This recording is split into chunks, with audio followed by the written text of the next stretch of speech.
Assalamualaikum warahmatullahi wabarakatuh. Perkenalkan, kami dari kelompok 2 SKBB dari kelas B di sini akan mempresentasikan mengenai materi resiko investasi, di mana anggota kelompok kami ada 3, yaitu yang pertama, saya sendiri yaitu Yuniar Humairah Nintias dengan NIM 18032 110013 dan selanjutnya ialah Listiana Budianti dengan NIM 18032 110012 dan selanjutnya ialah Zainul Qomar Sya'bani dengan NIM 18032 110015. Nah, untuk lebih jelasnya atau lebih lanjutnya mengenai materi resiko investasi akan dijelaskan dengan step selanjutnya. Selanjutnya ialah pengertian dan tipe resiko. Yang pertama ialah pengertian dari resiko investasi sendiri. Resiko investasi adalah kemungkinan hasil yang didapatkan tidak sesuai dengan apa yang diharapkan, di mana dalam konteks manajemen investasi, resiko merupakan besarnya penyimpangan antara tingkat pengembalian yang diharapkan atau expected return dengan tingkat pengembalian yang dicapai secara nyata atau actual return. Semakin besar penyimpangannya, berarti semakin besar tingkat resikonya. Resiko yang merupakan keadaan di mana kemungkinannya timbulnya kerugian atau bahaya itu didapat diperkirakan sebelumnya, di mana dengan menggunakan data atau informasi yang cukup, terpercaya, atau relevan yang tersedia. Nah, selanjutnya ialah tipe resiko investasi, di mana yang pertama ialah risiko sistematis, di mana tipe resiko investasi ada resiko sistematis, di mana resiko sistematis sendiri ialah resiko yang terjadi karena perubahan pasar secara keseluruhan dan terjadi karena kejadian di luar perusahaan. Contohnya adalah resiko inflasi, resiko nilai mata uang, resiko tingkat suku bunga. Nah, yang kedua adalah resiko non-sistematis, di mana tipe resiko investasi yang kedua ialah resiko non-sistematis, di mana resiko ini ialah resiko yang terjadi karena kondisi mikro perusahaan itu sendiri yang dipengaruhi oleh pasar secara lokal atau regional, di mana adapun resiko non-sistematis contohnya ialah yang pertama ialah resiko finansial, resiko pasar, resiko psikologis, resiko likuiditas, resiko tingkat bunga, resiko mata uang, resiko daya beli. Nah, itu tadi ialah tipe resiko investasi yang ada. Ialah yang pertama resiko sistematis, resiko non-sistematis.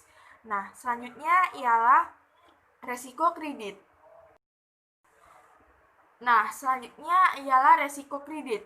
Resiko kredit yaitu resiko yang terjadi karena counterparty gagal memenuhi kewajibannya kepada perusahaan. Contohnya ialah timbulnya kredit macet, persentase piutang meningkat. Resiko kredit merupakan resiko terjadinya gagal bayar oleh peminjam atau nasabah atas kewajibannya untuk membayar suatu kredit tersebut. Nah, resiko ini akan diukur menggunakan persentase kredit macet terhadap total pembiayaan atau non-performance financing atau NPV. Semakin tinggi nilai Z-score, maka semakin rendah nilai probabilitas bank mengalami kegagalan finansial, di mana semakin kompetitif bank, maka akan semakin berkurang resiko kreditnya. Kecilnya resiko kredit akan meningkatkan stabilitas bank, di mana bahwa resiko kredit berpengaruh terhadap stabilitas bank. Terjadinya pertumbuhan kredit juga dapat menyebabkan instabilitas bank.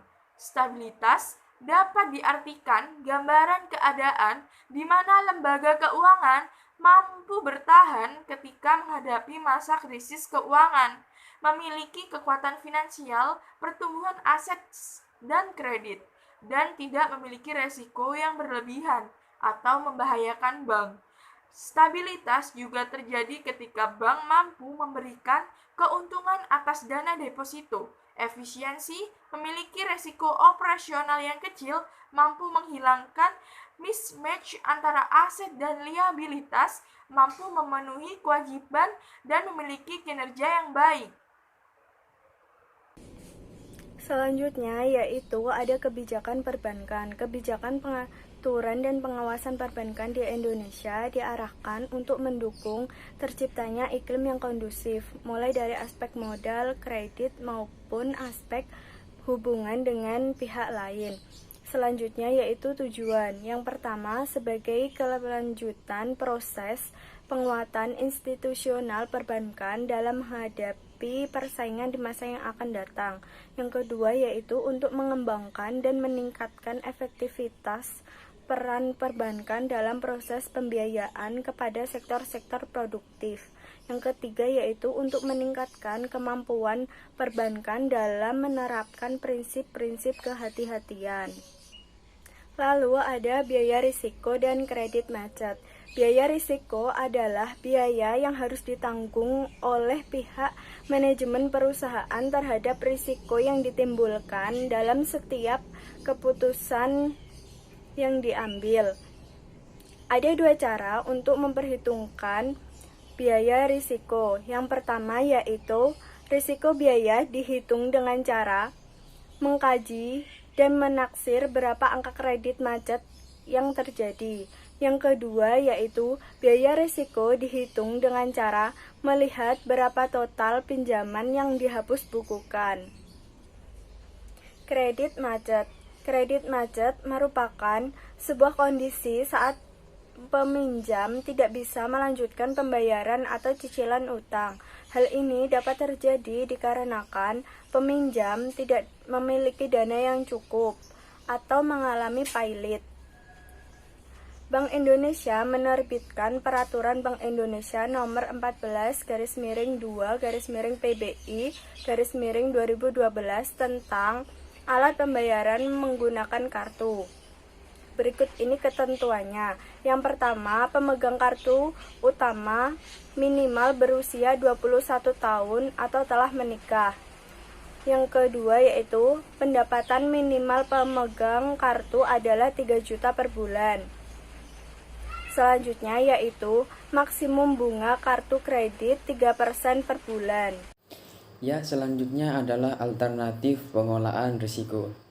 Yang pertama adalah ada penghindaran atau risk avoidance. Alternatif penghindaran risiko pada umumnya dapat dilakukan pada tahap perencanaan, di mana kemungkinan risiko yang terjadi dapat diatasi dengan berbagai tindakan pencegahan.